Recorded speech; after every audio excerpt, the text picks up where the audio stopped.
భారతదేశ వ్యాప్తంగా కాదు ప్రపంచ దేశాల్లో జరుపుకున్న సందర్భంగా ఆయనకు అందరూ కూడా కుల మతాల అతీతంగా జయంతి కానీ ఆయన వర్ధంతి కానీ ఘనంగా జరుపుకుంటారు. కానీ ఇక్కడ తాడిపత్రి డిపోలో ఈ 135వ జయంతి సందర్భంగా ఇక్కడ కేవలం నలుగురే ఉన్నారు జయంతి జరుపుకోవడానికి. ఒక మంచి చనిపోతే కూడా 5 మంది కావాలండి. నలుగురు మోస్తారు, ఊరు కూడా పట్టుకొని పోవాలి, 5 మంది కావాలి. కానీ నేను డిఎం సార్కి ఎస్డిఎం సార్కి రిక్వెస్ట్ చేయడం ఏంటంటే ఇక్కడ కొంతమంది డాక్టర్ బిఆర్ అంబేద్కర్ గారి జయంతి మేము జరుపుకుంటాం సార్, మాకు సెలవులు ఇవ్వండి అని చెప్పి డిపో మేనేజర్ గారికి ఎస్డిఎస్ సెక్షన్ సార్ గారికి ఇద్దరు కూడా మనవి చేసుకున్నారు.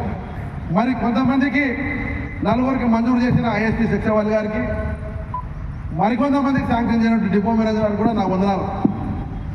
ముఖ్యంగా డిపో మేనేజర్ గారు ఇక్కడ తెలుసుకోవాల్సిన విషయం ఏంటంటే సార్ కూడా స్థానికంగా ఉన్నాడు, అన్ని విషయాలు తెలిసింటాయి. దళితులు అనంతపురం జిల్లాలో ఎక్కువ శాతం ఉన్న జిల్లా అనంతపురం జిల్లా. ఇక్కడ దాదాపు అంటే ఆర్టీసీ కండక్టర్లుగా, ఆర్టీసీ డ్రైవర్లుగా, మెకానిక్ షెడ్లో వివిధ దాంట్లో పనిచేస్తున్నటువంటి దళితులు దాదాపుగా 150 మంది ఉన్నారు. నేను ఈ వేదిక మీద నుంచి సార్ని అడుగుతున్నా, మనమని అనుకోండి సార్, డిమాండ్ అని అనుకోండి, కేవలం నలుగురికేనా అంబేద్కర్ జయంతి చేసుకోవడానికి?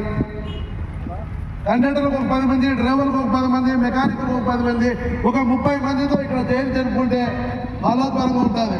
నేను ఆ వెహికల్ దిగి వచ్చినప్పుడు కేవలం 4 ఉన్నారు, చైర్లన్నీ ఖాళీ ఉన్నాయి.